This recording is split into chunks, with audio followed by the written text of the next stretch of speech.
The crystalline spires of the Centauri Institute pierced the violet sky of Proxima b, their surfaces reflecting the red dwarf's dim light in mesmerizing patterns. Dr. Marcus Rivera stood at the observation deck, his dark eyes fixed on the sprawling technological marvel before him. As the only human engineer among the galaxy's most brilliant minds, he had grown accustomed to being the outlier, but today felt different. The Institute's Grand Assembly Hall buzzed with activity as representatives from 12 advanced civilizations gathered for the consortium's annual engineering challenge. Marcus adjusted his environmental suit, a necessary precaution in the methane-rich atmosphere that most of his colleagues found perfectly comfortable. Around him, beings of various forms and evolutionary paths conversed in their native tongues, their universal translators creating a symphony of overlapping discussions. High Architect Zenvil, a towering figure of shifting plasma contained within a crystalline exoskeleton, approached the central podium. The chamber fell silent as the leader of the consortium prepared to announce this year's challenge. Marcus noticed how even the usually stoic Quantor delegates, with their silicon-based neural networks, seemed to lean forward in anticipation. Distinguished engineers of the galaxy, Zenvil's voice resonated through the chamber. This cycle's challenge addresses a critical need across our expanding frontier worlds. A holographic display materialized above the podium, showing a harsh planetary landscape. Before you lies the terrain of Sigma Proxima, a world whose magnetic storms and intense gravitational fluctuations have resisted all conventional communication methods. The display zoomed in on various regions, highlighting the treacherous conditions. Mountain ranges of magnetized ore created unpredictable interference patterns, while gravity wells distorted space-time enough to scatter traditional signals. Marcus studied the data scrolling alongside the image, his mind already racing with possibilities. Your task, Zenvil continued, is to establish stable communication across 1,000 kilometers of this hostile terrain. The solution must be self-sustaining, capable of withstanding the planet's extreme conditions and maintain signal integrity despite the electromagnetic interference. A chorus of murmurs filled the chamber. Marcus watched as Kralthex, a renowned Vexther engineer, flexed his iridescent scales in what he had learned was a sign of confidence. The Vexther were known for their massive engineering projects, their worlds dotted with monuments to their technical prowess. Each team will receive identical resource allocations, Zenvil explained, as resource manifests appeared on their personal displays. You have 10 solar cycles to complete your designs. The winning solution will be implemented across our frontier worlds. Marcus scrolled through the resource list, noting the quantities of quantum-stabilized materials and energy cores. The other engineers were already forming into species-specific teams, but Marcus remained alone. As humanity's representative, he had no natural allies here. One final parameter, Zenvil announced, causing the chamber to quiet once more. This challenge must be undertaken individually. No team collaborations will be permitted. The announcement sent another wave of discussion through the crowd. Marcus couldn't help but smile. Working alone had been his reality since joining the Institute. While others might see it as a disadvantage, he saw it as an opportunity to showcase humanity's unique approach to problem-solving. As the assembly dispersed, Marcus felt a presence beside him. It was Naira, a Heliosian engineer whose body was composed of living crystal lattices. Your species is young, Marcus Rivera, she chimed, her words creating harmonic resonances in the air. Perhaps this challenge exceeds your current evolutionary development. Marcus met her luminescent gaze with quiet determination. We humans have a saying, Naira, necessity is the mother of invention. Sometimes the youngest perspectives see solutions that experience might overlook. He gathered his data tablet and headed toward his laboratory, mind already churning with ideas. While the others would likely focus on building massive, powerful transmission towers, the tried and true approach, Marcus was beginning to see a different possibility. Something smaller, more adaptable, and distinctly human in its elegant simplicity. The challenge wasn't just about proving himself anymore. It was about showing the galaxy that humanity's greatest strength lay not in raw power or ancient knowledge, but in their ability to think differently, to see patterns where others saw only chaos, and to find strength in what others might consider limitations. As he entered his lab, Marcus pulled up Earth's historical records of communication networks. Sometimes, he mused, the best way forward was to look back, and humanity's history of overcoming communication challenges might just hold the key to revolutionizing interstellar engineering. The holographic models danced in the air of Marcus's laboratory, each one representing a different iteration of his unconventional design. 3 days had passed since the challenge announcement, and while other engineers were already constructing massive singular towers, Marcus remained focused on perfecting his theoretical model. His laboratory windows offered a clear view of the testing grounds where towering structures reached toward the violet sky. The Vexther engineer Kralthex had already completed the base of his transmission tower, a behemoth of crystalline alloys that sparkled under the red dwarf's light. Nearby, the Heliosian Naira was growing her own tower, literally cultivating a crystalline structure that would theoretically channel and amplify communication signals. Marcus turned back to his own design, manipulating the hologram with practiced gestures. Instead of a single tower, his model showed a network of smaller interconnected nodes, each one designed to work in harmony with the others. The concept had come to him while studying ancient Earth's mesh networks, particularly how early internet protocols had evolved to create resilient systems. A sharp chime announced a visitor. The laboratory door slid open to reveal High Architect Zenvil, their plasma forms swirling with patterns of interest within their crystalline containment. "Engineer Rivera," they resonated, "your lack of visible progress has drawn attention." Marcus straightened, gesturing to his holographic models. "I assure you, High Architect, I'm making significant progress, just not in the direction others might expect." Zenvil moved closer, their plasma form shifting to analyze the displayed network. "Explain." "Instead of fighting against Sigma Proxima's electromagnetic interference with brute force, I'm proposing we work with it," Marcus began, expanding the hologram to show the entire system. Multiple smaller nodes, each one adaptable and interconnected, creating a resilient web of communication relays. The High Architect's plasma form pulsed with what Marcus recognized as skepticism. The energy requirements for maintaining multiple points of transmission would be prohibitive. Marcus smiled, zooming in on one of the nodes. "That's where human innovation comes in. Each node uses minimal power, but they work together, sharing the load. If one node fails or faces interference, the others automatically adjust to maintain the network's integrity.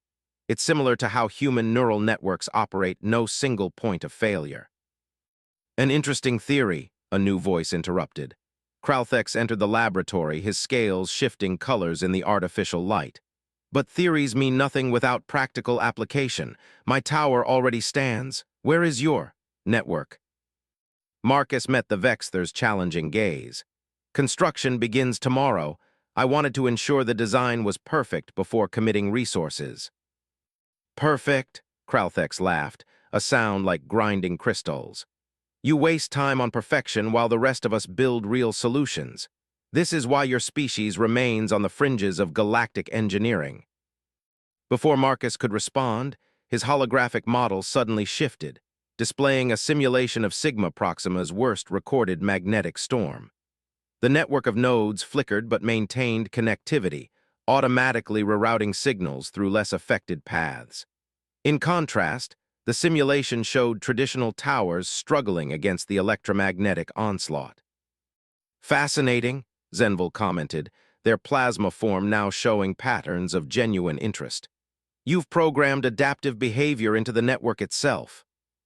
"Yes," Marcus confirmed, expanding the simulation.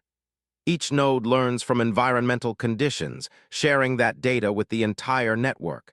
The more challenges they face, the more efficient they become at handling similar situations in the future." Kralthex's scales darkened, a sign of disapproval. "A complex solution to a simple problem. The challenge requires strength and stability, not elaborate dances of signal redistribution." "Sometimes the most elegant solutions appear complex at first glance," Marcus replied, making final adjustments to his design. Humanity learned long ago that adaptation and cooperation often triumph over raw power. As his visitors left, Marcus began preparing for construction. His fabrication units hummed to life, beginning the process of creating the first node components. While others reached for the sky with their massive towers, he would spread his network across the landscape, each node working in concert with its neighbors. The next few days would prove critical. Theory would need to become reality, and Marcus knew the eyes of the entire institute would be watching. But as he reviewed his final calculations, he couldn't help but feel confident. After all, humanity had faced similar skepticism before, when they first joined the galactic community. And time after time, they had proven that innovation and adaptability could overcome any technological gap. As the first components took shape under the fabricator's precise ministrations, Marcus thought about Earth's history of communication evolution. From smoke signals to satellite networks, from copper wires to quantum entanglement, humans had always found ways to connect across vast distances. Now, on an alien world, that same spirit of innovation might just revolutionize interstellar communication. Dawn broke over the testing grounds of Sigma Proxima, casting long shadows from the imposing towers that now dotted the landscape. Marcus Rivera stood at the edge of his designated zone, surveying the terrain where his network would soon take shape. The first node components lay ready in their transport containers, each piece precisely fabricated according to his specifications. In the distance, Kralthex's tower loomed like a crystalline mountain, its surface already equipped with powerful signal amplifiers. The Vexthor engineer had spent the night installing the final power cores, and even from here, Marcus could feel the low hum of energy resonating through the ground. Nearby, Naira's living crystal tower pulsed with internal light, its organic structure growing and adjusting itself continuously. Beginning primary node installation, Marcus spoke into his data recorder as he activated the first anti-gravity lift. The component floated smoothly from its container, guided by his careful controls. Unlike the other engineers' massive construction crews, Marcus worked alone, each piece of his network requiring precise placement and calibration. A shadow fell across his work area. Looking up, he found himself facing Tekra, a quantum-mind engineer whose synthetic body housed one of the most advanced artificial intelligences in the galaxy. "Your approach defies logical parameters," they stated, multiple sensor arrays scanning Marcus's equipment.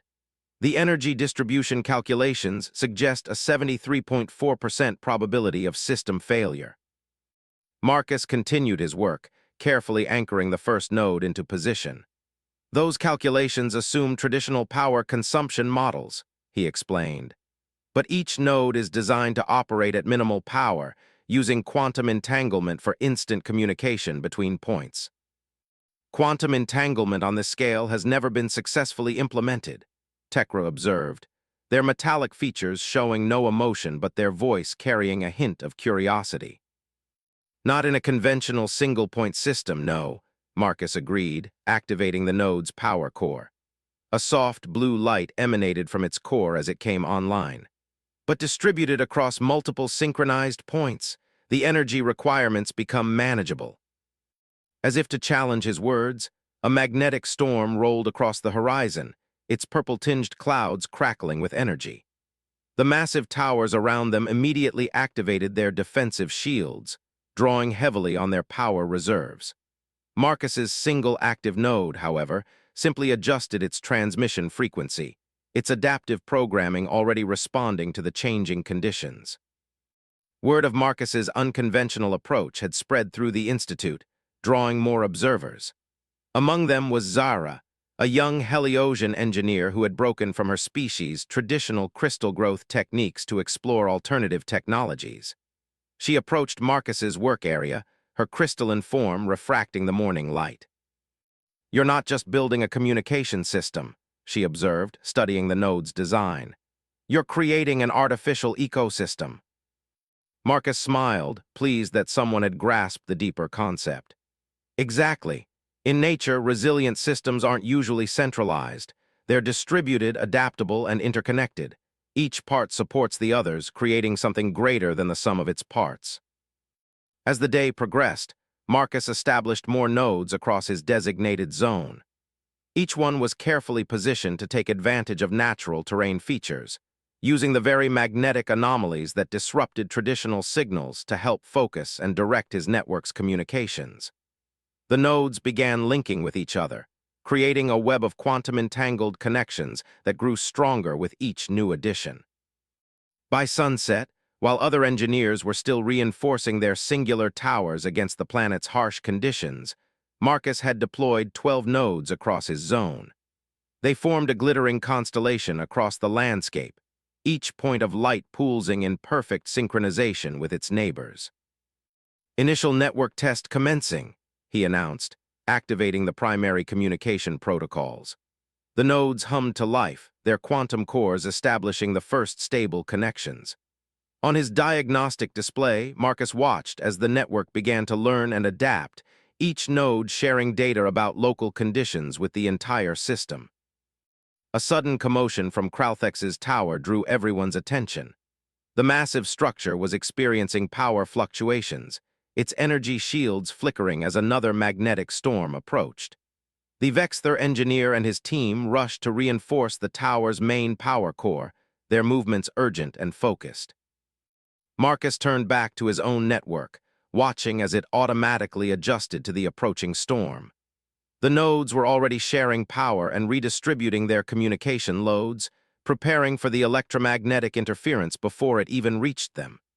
It was working exactly as he had envisioned, not fighting against the planet's natural forces, but working with them. "Perhaps," Zara said softly, her crystalline form reflecting the network's pulsing lights, "it is time for all of us to reconsider what we think we know about engineering." She gestured toward the struggling towers around them. "Sometimes the greatest innovations come from those who aren't bound by centuries of tradition." Marcus nodded, making final adjustments to the network's quantum synchronization. Tomorrow would bring the first full-scale tests, and he knew the real challenges were just beginning. But as he watched his network of nodes working in harmony, adapting and evolving with each passing moment, he felt a quiet confidence. Sometimes the best way to solve a problem wasn't to overpower it, but to understand it, adapt to it, and transform it into an advantage. The warning sirens echoed across the testing grounds as Sigma Proxima's largest magnetic storm in decades approached. The violet sky had turned an ominous deep purple, crackling with electromagnetic energy that made every piece of equipment on the field hum with induced current. Marcus stood at his control station, watching as his network of nodes pulsed with increasing frequency, automatically preparing for the coming tempest. "All engineers, secure your systems," High Architect Zenvil's voice resonated through the emergency channels. "This storm exceeds our initial testing parameters. Prepare for extreme electromagnetic fluctuations." Around the testing grounds, frantic activity erupted as engineering teams rushed to reinforce their towers. Kralthex's crystalline behemoth blazed with energy as its shields powered up to maximum capacity, drawing deeply from its massive power cores. Nyra's living crystal tower had begun to curl in on itself, its organic structure attempting to minimize exposure to the storm's fury. Marcus's hands flew over his control interface, not to activate defenses, but to ensure his network's adaptive protocols were functioning at peak efficiency. "Node network status report," he commanded, and streams of data filled his display. Each node was already adjusting its quantum entanglement frequencies, preparing to ride out the storm rather than fight against it. The first wave of the storm hit like a physical force. The air itself seemed to ignite with purple lightning, while magnetic fields strong enough to move metallic objects rippled across the landscape. In the distance, one of the smaller towers toppled, its power grid overloaded by the sudden surge of electromagnetic energy. "Power failure in sectors 7 through 9, someone shouted over the communication channel. "Shield integrity compromising in multiple locations." Marcus watched as Kralthex's tower struggled against the onslaught. Its shields held, but the power drain was enormous, and even its mighty energy cores couldn't sustain such output indefinitely. Nearby, Tekra's quantum-based tower had shut down completely, its sensitive systems unable to function in the electromagnetic chaos. But Marcus's network was responding differently. Instead of trying to block or deflect the storm's energy, the nodes were adapting to it, using the very interference that disrupted other systems to strengthen their own connections. When one node faced too much strain, the others automatically redistributed the load, maintaining stable communication across the entire network. Fascinating, Zara's voice came through his communicator. She had taken shelter in a nearby observation bunker but was monitoring all systems. Your network isn't just surviving the storm, it's learning from it. She was right. Each node was gathering data about the storm's patterns, sharing that information across the quantum-entangled network.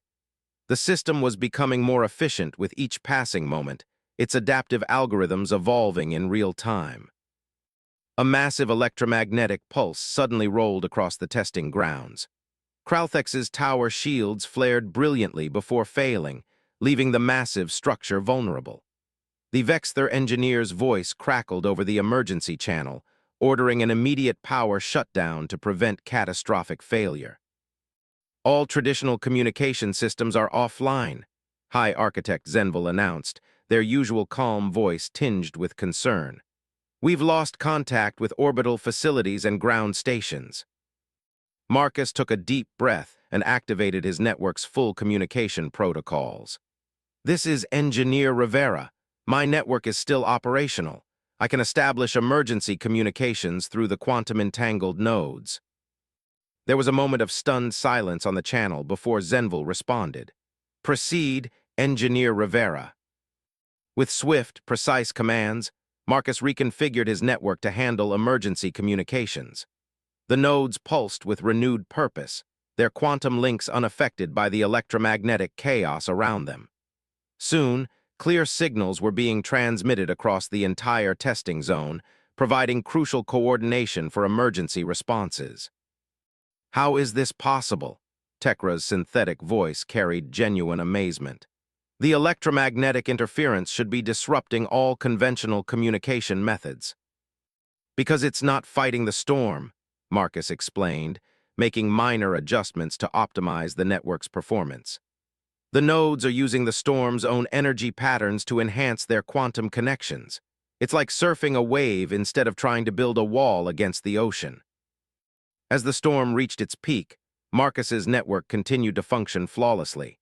Engineers who had initially dismissed his approach watched in astonishment as the small, distributed nodes maintained stable communications while their massive towers stood silent and powerless.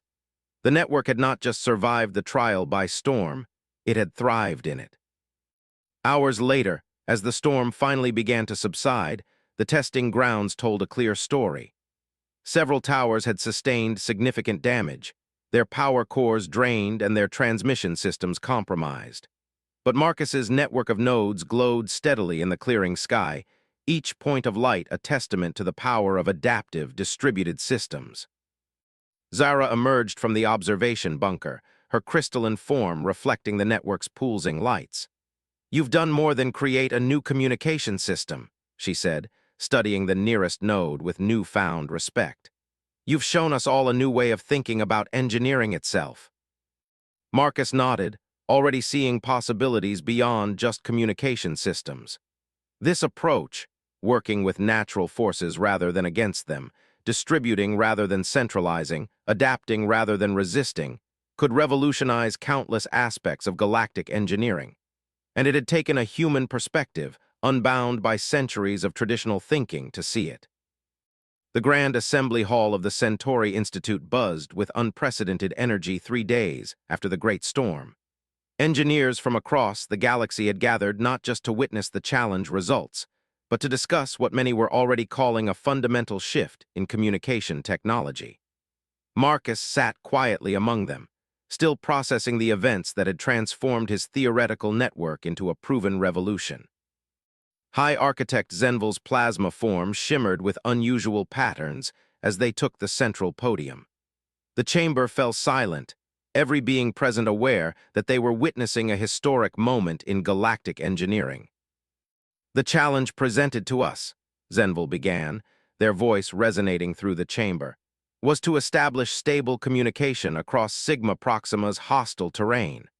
What we received instead was a complete reimagining of our fundamental approach to engineering challenges. The holographic display activated, showing a real-time visualization of Marcus's network, still operating flawlessly on the testing grounds. The nodes pulsed with steady light, their quantum-entangled connections maintaining perfect synchronization despite the planet's ongoing electromagnetic disturbances. Engineer Marcus Rivera's distributed network system not only survived our worst recorded magnetic storm, but thrived within it. While traditional structures failed, his network adapted, evolved, and maintained crucial communications throughout the crisis.